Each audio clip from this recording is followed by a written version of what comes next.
Y aprovechando y hablando sobre tu experiencia en Brasil, ¿verdad? Que nos puedes comentar un poco qué tan importante fue para vos este momento, digamos, de estudio para poder después desarrollar un lenguaje dentro de la música paraguaya o el folclore. ¿Cómo te influenciaste? ¿Qué aprendizaje sacaste de esta experiencia? Y en esa época en Tatuí, Pedro Martínez tenía un cuarteto, ¿verdad? Y era siempre un problema ensayar porque o faltaba un bajista o el percusionista cambiaba de ciudad, entonces siempre estábamos todos en el drama del conjunto de Pedro, que nunca podía terminar de cuando se formaba, requería mucho ensayo y después algo pasaba y no se volvía, ¿verdad? Y vivimos mucho de eso porque vivíamos juntos, ¿verdad? En la misma casa, entonces yo creo que desde ahí también empieza fuerte ese acercamiento a la música paraguaya, como más ya como lado de investigación, ¿verdad? Porque lo veía Pedro muy ocupado intentando de que en ese momento, por ejemplo, era Álvaro Ponce de León, un baterista peruano y percusionista muy amigo nuestro, que iba a tocar las músicas de Pedro, que él estaba intentando acercar cada vez más hacia la música más tradicional, ¿verdad? Obviamente yo creo que todo eso es influenciado por la escuela de Tatuí, ¿verdad? Que creo que la mayor enseñanza que nos ha dejado a todos es que esa música hermeto tan universal o sea, uno lo puede lograr siempre y cuando vaya hacia la raíz, ¿verdad? Entonces Claro.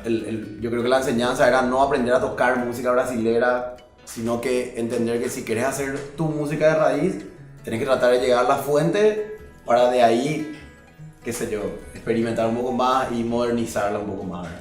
Entonces eso se daba todo a la par, ¿verdad? Lo que pasaba en el conservatorio, lo que pasaba en nuestra casa, en los ensayos con Pedro y qué sé yo. Y para mí es fundamental, o sea, fue ese momento también donde hizo clic también un poco en mi cabeza, donde, claro, no vamos a salir acá tocando jazz o tocando música brasilera, la idea es tratar de salir acá iniciando una búsqueda de la música paraguaya, Claro. más contemporánea, por así decirlo, ¿verdad?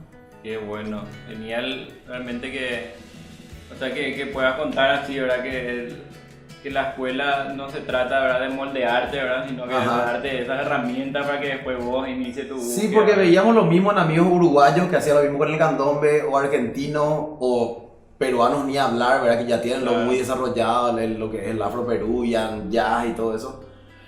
Y los propios brasileños, ¿verdad? Que obviamente cada uno con su preferencia, algunos se iban hacia tal ritmo, otros hacia otro, hacia un estilo. Y finalmente no era seguir una línea, sino tener la herramienta de construir eso súper folclórico y transformarlo en algo súper contemporáneo, ¿verdad? Claro. A mí al menos me quedó esa enseñanza, ¿verdad? Y me recuerdo una vez que Pedro me dijo también algo así, ¿verdad? De que más que nada era aprender cómo por ejemplo, los brasileros estudiaron o desglosaron su música, ¿verdad? También.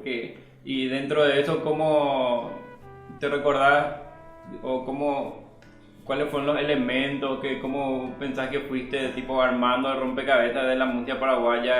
¿Cuáles elementos agarrar? ¿Cuáles son característicos? ¿Cuáles no? Y yo creo que tiene mucho que ver también con eso, con la gran diferencia, ¿verdad? Que en la música brasilera se desprende todo de la percusión, ¿verdad? Claro. En una roda de samba tenés un tamborín, pandeiro, zurdo, agogó, y todo eso se va traduciendo a la batería, ¿verdad?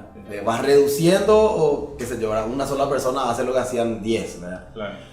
Y en la música paraguaya quizás tenemos un poquito más de problemas con eso porque la aparición de la bandita, ¿verdad? Que no sé si en los años 60 o fines de 50, con las bandas de marcha, la policía y todo eso, recién aparece la percusión, ¿verdad? Entonces no hay un referente milenario de percusión en la música folclórica, ¿verdad? Si bien hay de la música indígena y otras cosas así. Entonces no es que podíamos agarrar simplemente, tranqui, vamos a hacer lo que hacía tal cosa, porque no había. Entonces la reducción primera es la de la bandita, ¿verdad? La famosa bandita cogua, que es bombo, caja y platillos, ¿verdad? Y después el resto de los elementos tuvimos que empezar a sacar, justamente con Pedro, escuchamos por lo que hace el arpa acá, viste que el arpa está haciendo ese contra. Ya, pero eso suena medio peruano también, porque en el festejo tiene mucho eso, Claro. sí, pero no va a sonar a peruano si hacemos tal otra cosa. O sea, había mucho una búsqueda de eso, ¿verdad? Como Riolo también mostraba la otra vez esos discos que él grabó de Guarania, por ejemplo, La Escobilla, que vos mismo le decías, Claro, esa es la llevaba que hace la guitarra, ¿verdad? El raído, rancha. Claro. Y bueno, y eso mismo se traducía directamente a las cobillas, ¿verdad? Claro. Entonces medio que es sacar elementos de donde sean Sí. que tengan alguna célula rítmica que te mantenga acá y ya no te pase al otro lado del río, ¿verdad? Claro.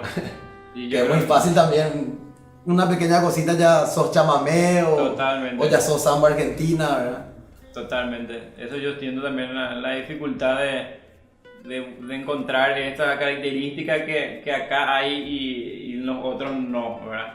Yo personalmente siempre le pido ayuda a Pedro, ¿verdad? Porque él es un gran estudioso, ¿verdad? A veces me cuesta diferenciar en ciertas cositas cuando tengo ciertas dudas. Che, hay algo acá, ¿será que? Escucha un poco este acento, tipo está bien, y a veces me dice, no, ese acento ya es peligroso, digo, ahí ya estás ahí medio más cerca del otro. Porque realmente estábamos con una búsqueda de eso, ¿verdad? Totalmente. Que es algo que no sucedía, por ejemplo, en La Secreta, ¿verdad? Yo recuerdo grabar esa versión de... creo que era Yahvé, o no me recuerdo si era así el nombre, con Juan Cancio Barreto, en un disco que toca él, ¿verdad? Qué bueno. Y yo en ese momento tocaba la percusión en La Secreta, ¿verdad? Y grabó Dani, como que una batería súper reducida con escobilla, y a la hora de grabar, me acuerdo que me decía Mike, que era el director, tipo hace tum, chac, chac, chac, chac, y yo decía, Mike, no, pero si ya es re samba argentina, tipo, la guarania es chac, chac, chac. Claro. A mí no me calienta, me decía él, a mí me suena eso en mi cabeza y quiero que suene eso, y no estoy en una búsqueda de que quiero que suene una guarania, entonces Claro. yo creo que también es súper válido porque finalmente es hacer música, ¿verdad? No es Totalmente. yo no soy esto y vos no sos lo otro, o sea, realmente ahí era una fusión, ¿verdad? Ya estaba Juan Cancio haciendo algo súper paraguayo y bueno, que el shaker o el cachichi, no sé qué, iba a ser una figura que no era, realmente no importaba, ¿verdad? Pero estaba bueno porque nos estábamos dando cuenta de las cosas como iban pasando también, ¿verdad? Claro. Era ser un poco consciente de, bueno, está bien, lo estoy haciendo, pero después no voy a decir que hice una nueva guaraña, ¿verdad? Porque realmente Claro. usé una célula rítmica ahí de una samba argentina, ¿verdad? Claro. Ahí está, y eso justamente te iba a preguntar, bueno, un par de cosas. Primero que ya estás hablando de algunos de los proyectos que, ¿verdad? Que son súper importantes en tu carrera, que es La Secreta, Ujú. después con Pedro Martínez, después no me acuerdo otro que mencionaste, pero que me puedas contar un poco más así de otros de proyectos musicales con relación al folclore, ¿verdad? Donde vos sentiste que había un lugar para experimentar o para romper los esquemas o para tocar más tradicional. A mí me tocó grabar un poco con Palito. Palito Miranda fue un gran mentor nuestro. Dato no menor, yo el día que llego a Tatuí, me bajo en la ruta del bondi y Palito me busca en su auto. Y siempre él fue así con todos los paraguayos que íbamos allá, ¿verdad? Tipo, te recibía, ya era profesor, era jefe de cátedra de la parte de saxofón, o sea, tenía un puesto importante. Y nos introdujo a casi todos a ese mundo de venir. Miren, este es el nuevo, ¿verdad? Y vos como bicho rarísimo ahí, ¿verdad? En un conservatorio donde todos eran unos monstruos y vos llegabas así, de asco. Y bueno, escuchamos mucha música también orquestal de música paraguaya en la casa Palito, ¿verdad? Él sentaba en un escritorio, en un estudio que tenía, ya tenía esa pantalla enorme de computadora, para nosotros era wow, ¿no? De Palito. Y escribía en Sibelius y nos mostraba sus arreglos de música paraguaya, cosa que casi como 5 años después se grabó en ese disco Lo Mitad, ¿verdad? Y es un disco fantástico que tuve el honor de haber sido invitado a grabar unas percus y solamente grabé percusiones menores y un par de congas y un par de cositas. Quizás ahí yo no experimenté tanto porque ya los arreglos estaban todos escritos y bueno, claro. Aparte que el maestro Palito, si quieres meter cualquier cosa, era así, no, Pirulo, ahí vamos, esta es tu parte, eso tenés que meter, ¿verdad? Claro. Un arreglo orquestal muy grande, ¿verdad?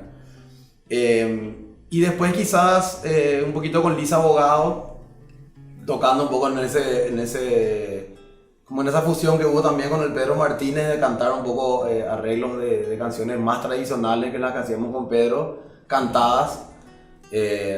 Con Lisa tuvimos oportunidad de viajar bastante con ese proyecto. Y también Sixto, ¿verdad? Me parece súper importante también en lo que es esa formación de folclore, porque Sixto también viene con esa propuesta de, creo que se llamó luego Paraguay Contemporáneo, cuando se juntan ellos dos. y empezamos a tocar las canciones de Sixto, ¿verdad? Que ya tenían varios años y las empezamos a arreglar con batería, con bajo eléctrico y con guitarra eléctrica inclusive, pero con su pedalera, qué sé yo, intentando siempre, qué sé yo, empujar un poquito a algún extremo, ¿verdad? Claro.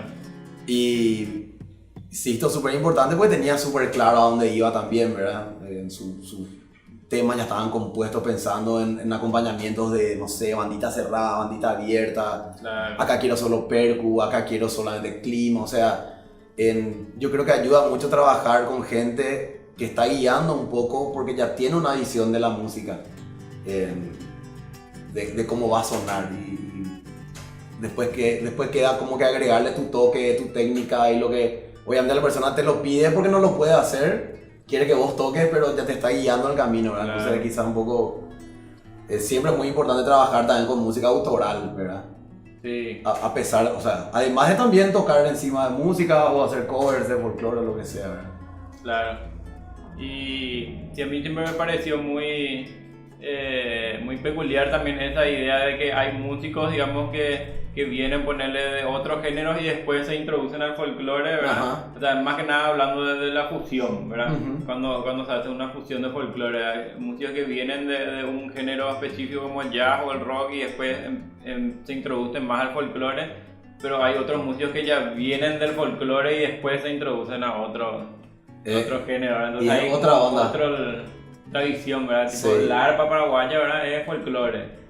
Totalmente, o sea, Sixto viene de ahí, realmente, ¿verdad? Hablamos mucho también con Pedro de eso, ¿verdad? De que nosotros somos re asuncenos, Pedro, yo, Chino, que tocamos.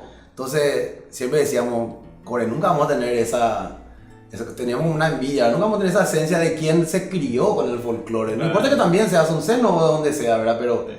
que venga esa familia así súper folclorista y que quiera ir a lo moderno, como dijiste, quizás va a tener un sabor más auténtico todavía, ¿verdad? Claro. Y hablando